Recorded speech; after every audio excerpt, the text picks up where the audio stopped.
So, would you like to introduce yourself? Where do you live? I'm in Leitrim, but I suppose just say West Ireland is West probably Ireland. yeah, Okay, West yeah, of Ireland. yeah. And you, in the west of Ireland, you try to essentially work in dyslexia awareness, yeah? Yes. What I do is first I have a podcast, Yeah. and Which is called what? Dyslexic World, Dyslexic World. Yeah. Okay. and I do that with Susie Taylor, who's in Scotland. Yeah. Yeah. And what we do is the aim of it is to support adults with dyslexia and encourage people to shine. Yeah. And also not sugarcoat the challenges because there are so many. And in the podcast, it's a wide variety of different things that we do, which is things like we've had IBM Okay. because they have a program Yeah. where they have their neurodiverse employees Yeah. running a program to support the newer global workforce, which is absolutely terrific. Yeah. But then there's everyday things, like we interviewed a client of mine who, during COVID, she started making YouTube videos with lovely recipes. And I didn't know at the time, but her son is dyslexic. Okay. And we had a chat about that because in doing recipes and things like that, she was always very keen that they were dyslexic friendly. Yeah. Dyslexics eat like everybody else. Yes. Yeah. Yeah. And also just kind of challenges like. Sorry, I didn't mean to interrupt, but could you explain what a dyslexic friendly recipe might be? Yeah, like firstly, when she's doing her YouTube recipes, they are also go onto our website. Yeah. But that she doesn't do it too quickly. Yeah. Because if things are too quick and someone's a dyslexic, it can be harder for them to process. Yeah. So she'll be very conscious of her speech and how she actually approaches it. Yeah. Because that is very important because everyone doesn't process information at the same speed. Yeah. Yeah. And you have to remember that. Yeah. And you don't want to exclude people. Yeah. You want to include people. Yeah. Which is very, very important. So in Ireland, is it a neuro-inclusive environment in schools and in businesses and from the government down? Is there a lot of neuro-inclusion in Ireland? I think there needs an awful lot of work. And I think the stigma is very much still there. Because recently, it was kind of ironic. I was talking to basically a manager in a business that I deal with. And they told me they were dyslexic and they started whispering.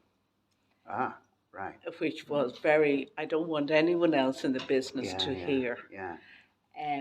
Which is a shame because dyslexic people have lots of talents and they've an awful lot to bring to the workforce. But if you feel shame or something like that, you won't bring yourself forward and say, I have this skill and I can solve this problem, or look at things a different way, or I am creative. Whatever you bring to the workforce, you don't to the same degree. And do you think this comes from school? Is there a stigma at school for kids, or is that changing as well?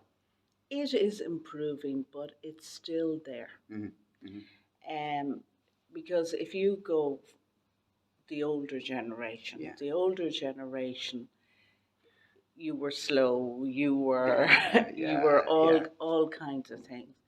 There is more supports now coming up, and then you have things like assistive technology and the world we're living in with AI and everything. And is assistive technology compatible with the Irish language? Because I believe a lot of schooling is done in Irish in Ireland.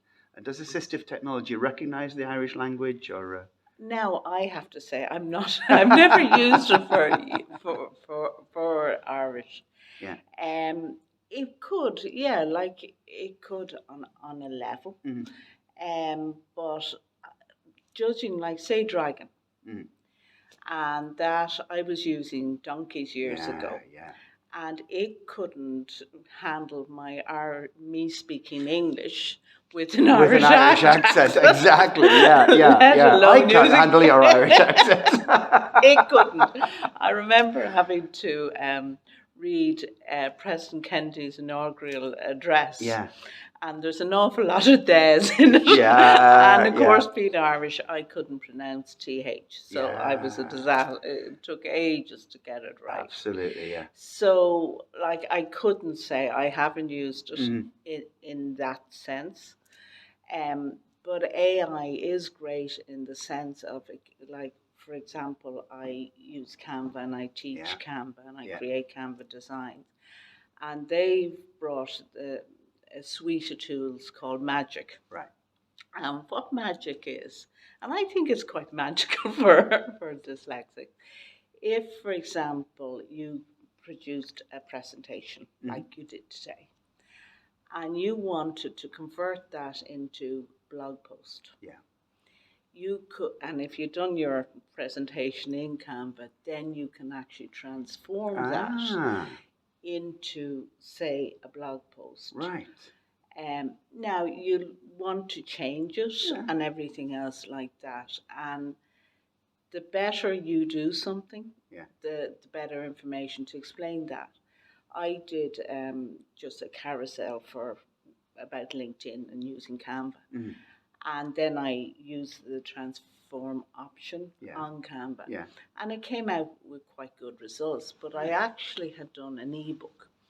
And in my ebook, I had some screen captures and different things like that. Even though it was a lot longer, it didn't have as good results because there was, I suppose, a lot more original content as well, not the kind of standard phrases that AI pick up.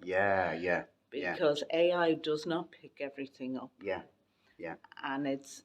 And also we know it's not the final result by any stretch. So before we end, can you just quickly plug yourself? You've got a website now, I believe. Yes, we have. adultdyslexiasupport.com. Perfect. Yeah. Thank you very much. You've been terrific. Thank you very much. Thank you. Thank you.